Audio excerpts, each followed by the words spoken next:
नमस्कार। पिछले वीडियो में हम पढ़ रहे थे नरेशन, कथन। नरेशन का दूसरा नाम था स्पीच, जिसमें हमने नरेशन के प्रकार पढ़े। डायरेक्ट नरेशन, दूसरा था इनडायरेक्ट नरेशन। उसके बाद हमने डायरेक्ट नरेशन के दो सेंटेंसों के बारे में पढ़ा, नंबर 1 आरवी और नंबर 2 आरएस। इससे आगे हम आज पढ़ेंगे डायरेक्ट स्पीच से इनडायरेक्ट स्पीच बनाना, कि डायरेक्ट स्पीच वाले सेंटेंस को इनडायरेक्ट स्पीच में कैसे बदलें। डायरेक्ट स्पीच से इनडायरेक्ट स्पीच बनाना। तो डायरेक्ट स्पीच से इनडायरेक्ट स्पीच बनाने के लिए नियम नंबर 1 था, जो साधारण रूल है, कि डायरेक्ट स्पीच से इनडायरेक्ट स्पीच बनाते समय इन्वर्टेड कोमा को हटा दिया जाता है। इन्वर्टेड कोमा को हटा दिया जाता है। दूसरा रूल था हमारा कि यदि आरएस वाला वाक्य प्रश्नवाचक है या फिर प्रश्नवाचक नकारात्मक, तो उनको हम इनडायरेक्ट बनाते समय अफर्मेटिव और नेगेटिव बना देते हैं। तीसरा रूल था हमारा, इनडायरेक्ट बनाते समय आरवी और आरएस को मिलाकर एक कर दिया जाता है। अब हम पढ़ेंगे आरवी में परिवर्तन। आरवी में परिवर्तन, पहला हमारा परिवर्तन है आरवी रिपोर्टिंग वर्ब में परिवर्तन। जैसे एक सेंटेंस लिखते हैं, Ram says to me I am watching TV.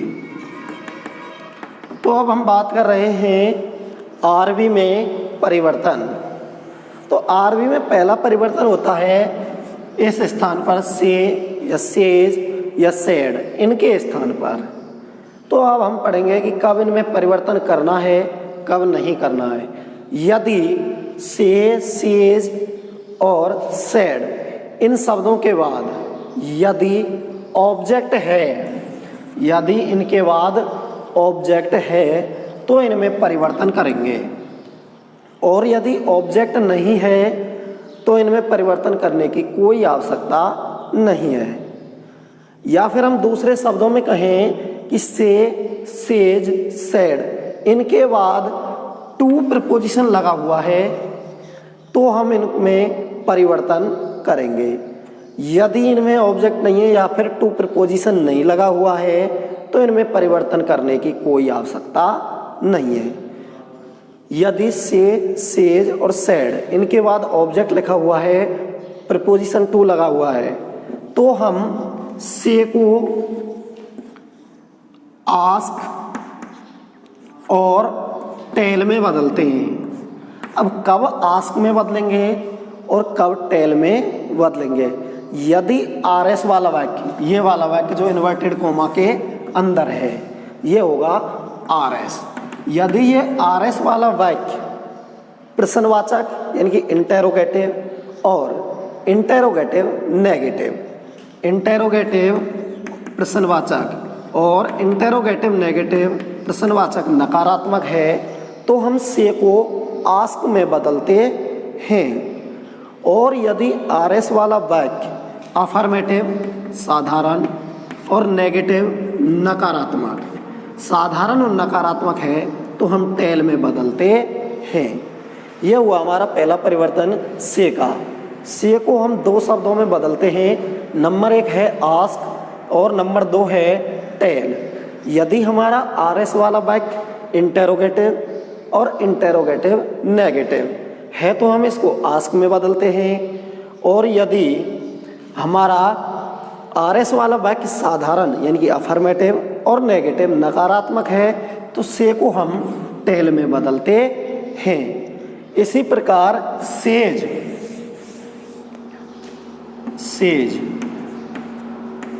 Says को हम आस्क्स और टेल्स में बदलते हैं, यानी कि ये प्रश्नवाचक और नकारात्मक, और ये हुआ साधारण और नकारात्मक, प्रश्नवाचक और प्रश्नवाचक नकारात्मक। इसी प्रकार सेज को हम बदलते हैं। अंतर क्या हुआ, से में एस या एस लग रहा है, एस लग रहा है, तो इनके साथ भी हमने क्या लगा दिया, एस। नियम वही सेम रहेगा से वाला। यदि आर एस वाला वाक्य इंटेरोगेटिव और इंटेरोगेटिव नेगेटिव है तो हम आस्क्स में बदलते हैं, और यदि हमारा आर एस वाला वाक्य अफर्मेटिव और नेगेटिव है तो हम टेल्स में बदलते हैं। ये हुआ हमारा सेज का परिवर्तन। अगला है हमारा सैड का परिवर्तन, कि सैड को हम किस में बदलेंगे, सैड को हम बदलते हैं आस्क्ड और टोल्ड में। यदि आर एस वाला वाक्य इंटेरोगेटिव है और इंटेरोगेटिव नेगेटिव है, यानी कि प्रश्नवाचक और प्रश्नवाचक नकारात्मक है, तो आस्क्ड में बदल देंगे, और अफर्मेटिव और नेगेटिव है तो हम सैड को टोल्ड में बदल देते हैं। यह परिवर्तन हुआ हमारा आरबी में परिवर्तन, से, सेज और सैड के स्थान पर परिवर्तन। अब इनके अलावा भी कुछ शब्दों में इनको हम बदल देते हैं। सैड है, से है, सेज है, इन शब्दों को हम इन परिवर्तनों के अलावा, जैसे आस्क्ड और टोल्ड, इनके अलावा भी कुछ परिवर्तन कर देते हैं। वो परिवर्तन कैसे होता है और क्यों होता है, जैसे मान लीजिए सैड को हम बदल देते हैं काफ़ी बार रिक्वेस्टेड में, सजेस्टेड, इस प्रकार हम जैसे और भी ऑर्डर्ड, काफ़ी शब्दों में हम बदल देते हैं। ऐसा क्यों होता है, या हम इनको ऐसे क्यों बदलते हैं, जबकि नियम कह रहा है कि आस्क्ड और टोल्ड में बदलना है। तो देखिए सैड को हम जैसे ऑर्डर्ड में बदल रहे हैं, या रिक्वेस्टेड में बदल रहे हैं, या सजेस्टेड में बदल रहे हैं, ये निर्भर करता है आर एस वाले सेंटेंस पर। यदि आर एस वाले सेंटेंस का भावार्थ, यानी कि आर एस वाले सेंटेंस का भावार्थ आ रहा है कोई प्रार्थना के लिए हम लिख देते हैं प्रेयर्ड, प्रार्थना। यदि कोई रिक्वेस्ट हो रही है, इसमें भी प्रार्थना है, किसी से रिक्वेस्ट कर रहे हैं हम, कोई रिक्वेस्ट का भावार्थ आ रहा है तो रिक्वेस्टेड हम बदल रहे हैं। यदि कोई आदेश दिया जा रहा है आर एस वाले सेंटेंस में, तो उसमें क्या बदल देते हैं हम, ऑर्डर्ड में। और जैसे कोई सुझाव दिया जा रहा है तो सुझाव के लिए हम सजेस्टेड में। यानी कि ये शब्द आते हैं भावार्थ के आधार पर। बाकी नियम में हमारे आस्क और टोल्ड में बदलते हैं। बाकी जो ये शब्द हैं ये आर एस वाले सेंटेंस के भावार्थ के आधार पर आते हैं, कि आर एस वाले सेंटेंस में आदेश दिया गया है, सजेशन दिया गया है, रिक्वेस्ट की गई है, जो भी भावार्थ आ रहा है उस आधार पर हम बदल देते हैं। यदि कोई भावार्थ नहीं आ रहा है, सामान्य सेंटेंस है, तो उसको हम आस्क और टोल्ड के नियम से बदल देते हैं। ये हमारा हुआ पहला आरवी में परिवर्तन। अब हम एक दो एग्जाम्पल देखते हैं, एग्जाम्पल में किस प्रकार बदलेंगे।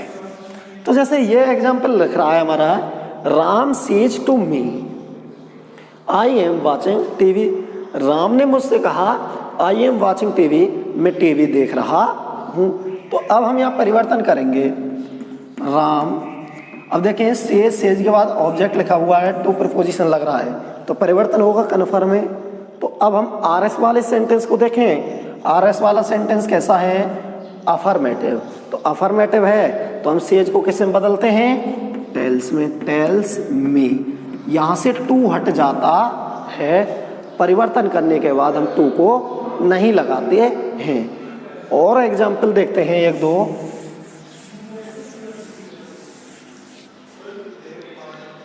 Neetu said to me please give me a glass of water.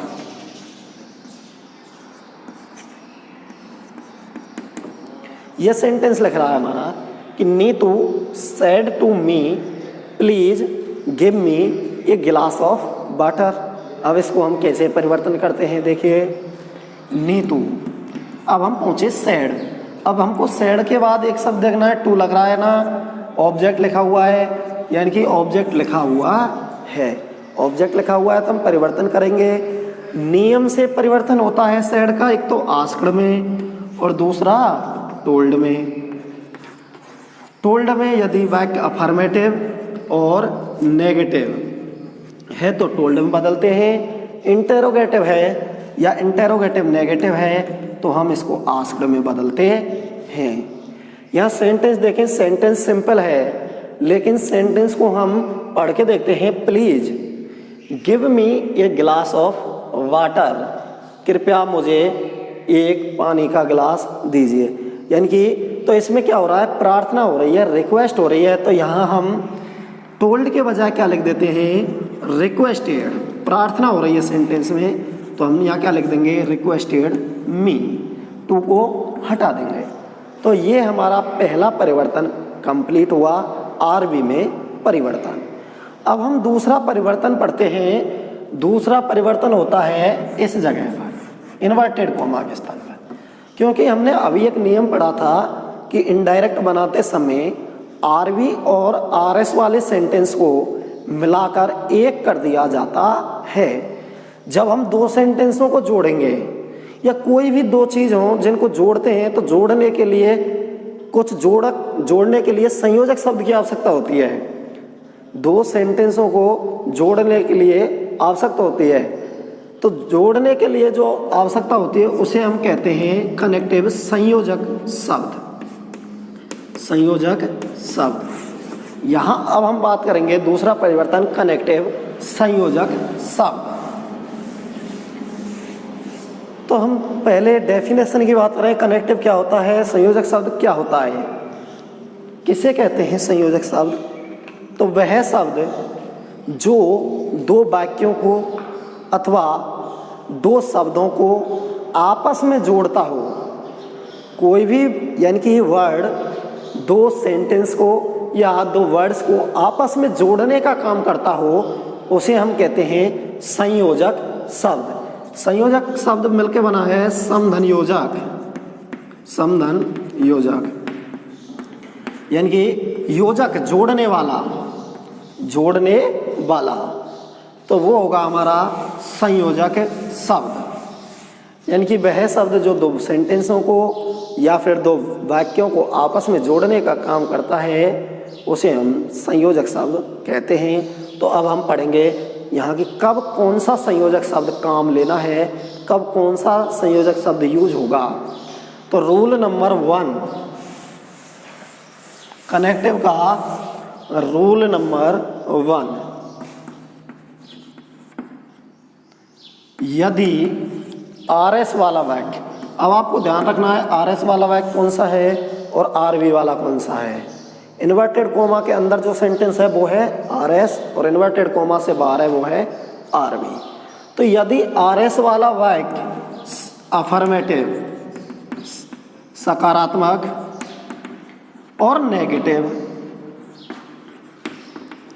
यदि आरएस वाला वाक्य अफर्मेटिव और नेगेटिव, साधारण और नकारात्मक है तो संयोजक शब्द दैट प्रयोग करते हैं।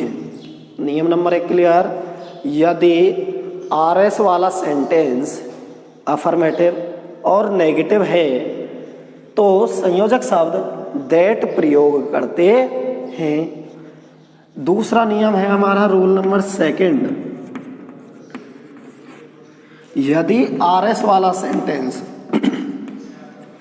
यदि आरएस वाला सेंटेंस इंटेरोगेटिव है, इंटेरोगेटिव है या फिर हम कहें इंटेरोगेटिव नेगेटिव। मैं इस बारे में पहले ही बता चुका हूँ कि डायरेक्ट से इनडायरेक्ट बनाते समय जो नियम इंटेरोगेटिव के होंगे वो ही सभी नियम इंटेरोगेटिव नेगेटिव सेंटेंस के होंगे। क्लियर। तो यानी कि आरएस वाला सेंटेंस यदि इंटेरोगेटिव है या इंटेरोगेटिव नेगेटिव है। अब ध्यान दें, इंटेरोगेटिव सेंटेंस और इंटेरोगेटिव नेगेटिव सेंटेंस दो प्रकार के होते हैं। नंबर 1 हेल्पिंग वर्ब से शुरू होने वाले, सहायक क्रिया से शुरू होने वाले सहायक क्रिया है हमारे, जैसे एज है, एम, आर, बाज, बर, has, have, had, dead, do, does, तो ये सभी क्या है हेल्पिंग वर्ब। तो एक प्रकार के सेंटेंस तो इंटेरोगेटिव होते हैं हेल्पिंग वर्ब से शुरू होने वाले, और दूसरे होते हैं WH वर्ड से शुरू होने वाले। WH वर्ड जैसे what, why, where, when, how, how many. ध्यान दें, हाउ मच और हाउ मेनी ये 3 शब्द हैं, इनमें शुरू में WH नहीं आ रहा, केवल H आ रहा है, लेकिन ये होते हैं WH शब्द की श्रेणी में, यानी हाउ मेनी, हाउ मच, ये तीनों, इनमें शुरू में W शब्द नहीं, W अक्षर नहीं आ रहा है, केवल क्या आ रहा है H, लेकिन ये तीनों WH वर्ड की कैटेगरी में होते हैं। तो हमारे इंटेरोगेटिव सेंटेंस 2 प्रकार के होते हैं, नंबर 1 तो हेल्पिंग वर्ब से शुरू होने वाले और दूसरे WH वर्ड से शुरू होने वाले। तो यदि RS वाला वाक्य इंटेरोगेटिव हो या फिर इंटेरोगेटिव नेगेटिव हो और हेल्पिंग वर्ब से शुरू हो रहा है, सहायक क्रिया से शुरू हो रहा है, तो संयोजक शब्द इफ या वेदर प्रयोग करते हैं, इफ या वेदर।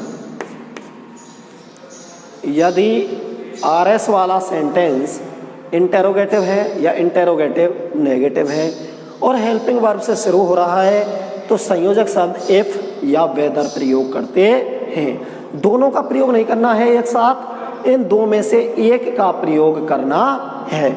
आप चाहें तो इफ का प्रयोग करें, चाहें तो वेदर का प्रयोग करें, लेकिन ऐसा नहीं होना चाहिए कि दोनों एक साथ लिख दें। दोनों एक साथ नहीं लिखने हैं, एक ही संयोजक प्रयोग करना है। Clear? Rule number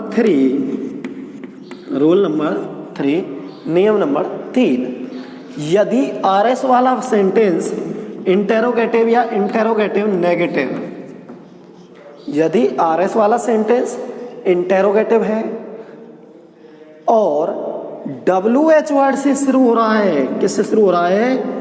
WH word से शुरू हो रहा है, तो संयोजक शब्द के रूप में उसी WH वर्ड का प्रयोग करते हैं।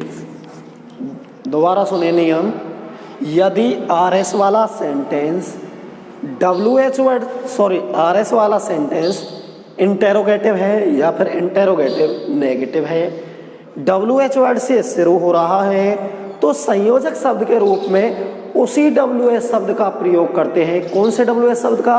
जो RS वाले सेंटेंस में दिया हुआ है, जो यानी कि सेंटेंस में दिया हुआ है, उसी WH शब्द को हम कनेक्टिव के रूप में प्रयोग करते हैं। वो अभी हम एग्जाम्पल में भी आपको बताएंगे। अगला नियम है नियम नंबर 4। अगला नियम है नंबर 4, यदि RS वाला सेंटेंस, नियम नंबर 4 क्या कह रहा है हमारा, कि यदि RS वाला सेंटेंस डू नॉट और डिड नॉट, यदि RS वाला सेंटेंस डू नॉट और डिड नॉट से शुरू हो रहा है, तो हम संयोजक शब्द नॉट टू का प्रयोग करते हैं। यदि RS वाला सेंटेंस डू नॉट और डिड नॉट से शुरू हो रहा है, तो संयोजक शब्द के रूप में, कनेक्ट के रूप में हम नॉट टू का प्रयोग करते हैं। क्लियर? नियम नंबर 5, रूल नंबर 5, यदि RS वाला सेंटेंस MB फर्स्ट से शुरू हो रहा है, MB फर्स्ट से शुरू हो रहा है, तो कनेक्टिव के रूप में हम टू का प्रयोग करते हैं। यही मुख्यतः 5 नियम है, ये पर्याप्त हैं। लगभग सभी सेंटेंस इन्हीं में से आते हैं। तो ये अपने हुए 5 नियम कनेक्टिव के। नंबर 1 था हमारा RS वाला सेंटेंस अफर्मेटिव और नेगेटिव है, तो संयोजक शब्द दैट का प्रयोग करते हैं। RS वाला सेंटेंस यदि इंटेरोगेटिव है और हेल्पिंग वर्ब से शुरू हो रहा है, तो संयोजक शब्द इफ या वेदर प्रयोग करते हैं। और तीसरा नियम है, यदि RS वाला सेंटेंस इंटेरोगेटिव है और WH वर्ड से शुरू हो रहा है, तो कनेक्टिव के रूप में उसी WH वर्ड को प्रयोग करते हैं। और यदि RS वाला सेंटेंस डू नॉट और डिड नॉट से शुरू हो रहा है तो कनेक्टिव के रूप में नॉट टू का प्रयोग करते हैं। और यदि RS वाला सेंटेंस MB फर्स्ट से शुरू हो रहा है तो कनेक्टिव के रूप में टू का प्रयोग करते हैं। अब हम इन सभी नियमों के एग्जाम्पल देख लेते हैं।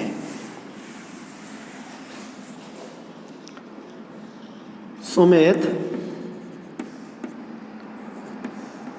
said to him, you are going to market। अगला एग्जाम्पल है Gopal said to me I have a car। इन दो एग्जाम्पलों को देखें। सबसे पहला है Sumit said to him you are going to market। तो हम इसको जब हम इनडायरेक्ट में चेंज करेंगे तो सबसे पहले हमने लिखा सुमित, अब हमारा होगा आरबी में परिवर्तन नंबर 1। तो देखें सेड के बाद ऑब्जेक्ट दिया हुआ है, अब हम सेड को बदलते हैं। तो आरएस वाला सेंटेंस देखें कैसा है, अफर्मेटिव हो तो किस में बदलेंगे, टोल्ड में। तो पहला परिवर्तन ये हुआ सुमित टोल्ड हिम, टू को हटा देते हैं। अब बात आ रही है कनेक्टिव। अब हम पहुँचे कनेक्टिव, इन्वर्टेड कोमा को हम हटा देते हैं, ये नियम हमने पढ़ लिया तो इन्वर्टेड कोमा हमने हटा दिए। अब हमको लिखना है कनेक्टिव। तो आरएस वाले सेंटेंस को देखें कैसा है, अफर्मेटिव, और अफर्मेटिव और नेगेटिव हो तो संयोजक शब्द दैट। क्लियर। ऐसे इसको देखें गोपाल सेड टू किस में बदलेगा, टोल्ड मी। कनेक्टिव के लिए आरएस वाला सेंटेंस देखें कैसा है, अफर्मेटिव है तो क्या लगा देंगे, दैट। क्लियर। ये दो परिवर्तन आपके क्लियर हो जाने चाहिए। अगला एग्जाम्पल देखें इसका,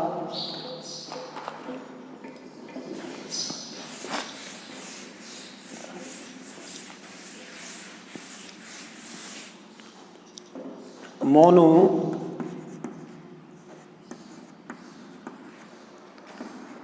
says to me where are you living. दूसरा सेंटेंस लिख देते हैं हम, Sunita said to Reena are you washing clothes। पहला सेंटेंस देखें, Monu says to me where are you living. तो इसको हम बनाते हैं, तो मोनू सेज के बाद ऑब्जेक्ट लिखा हुआ है, तो अब इसको हम परिवर्तन करेंगे। तो आरएस वाला सेंटेंस देखें कैसा है, इंटेरोगेटिव है तो सेज को किस में बदलेंगे, आस्क। मोनू आस्क, टू को हटा देते हैं मी। अब बात आ रही है कनेक्टिव की। तो कनेक्टिव के लिए देखें सेंटेंस आरएस वाला कैसा है, इंटेरोगेटिव। शुरू किससे हो रहा है, WH वर्ड से। जब आरएस वाला वाक्य इंटेरोगेटिव हो और WH वर्ड से शुरू हो रहा है तो कनेक्टिव उसी WH को प्रयोग करते हैं। तो उसी WH का मतलब जो यहाँ लिखा हुआ है बेयर, इसको हम कनेक्टिव के रूप में प्रयोग करते हैं। ये क्लियर। अगला सेंटेंस देखें, सुमित सेड टू रीना। अगला सेंटेंस आरएस वाला कैसा है, इंटेरोगेटिव। तो इसको हम बदलेंगे किसमें, आस्क्ड रीना।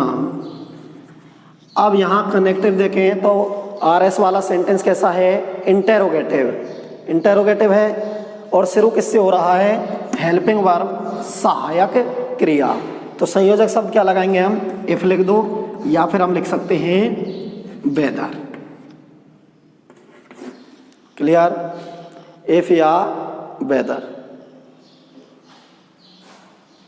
यो है हमारा संयोजक शब्द। एक एग्जाम्पल MB फर्स्ट का और देख लेते हैं और एक डू नॉट और डिड नॉट का।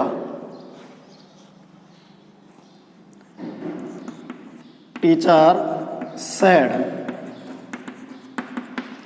Do not make noise in the classroom.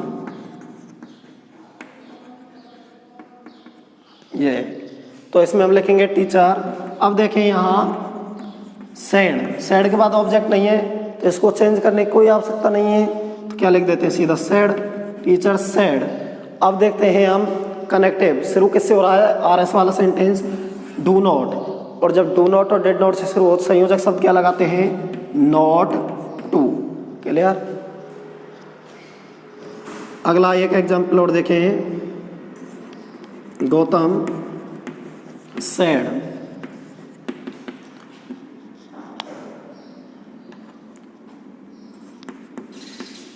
Keep the book on the table, keep the book on the table. तो इसको हम लिखेंगे गौतम। अब यहाँ देखें सेड के बाद ऑब्जेक्ट नहीं दिया हुआ है तो इसमें कोई परिवर्तन करने की आवश्यकता नहीं है, इसको लिख देते हैं सेड। आर एस वाला सेंटेंस किससे शुरू हो रहा है, एम बी फर्स्ट से, तो एम बी फर्स्ट से शुरू हो रहा है, संयोजक शब्द क्या लगा देंगे, टू। तो ये हमारा क्लियर हुआ। नंबर एक, आर बी में परिवर्तन यानी कि से, सेज और सेड के स्थान पर परिवर्तन, और नंबर दूसरा हमारा कनेक्टिव संयोजक शब्द है।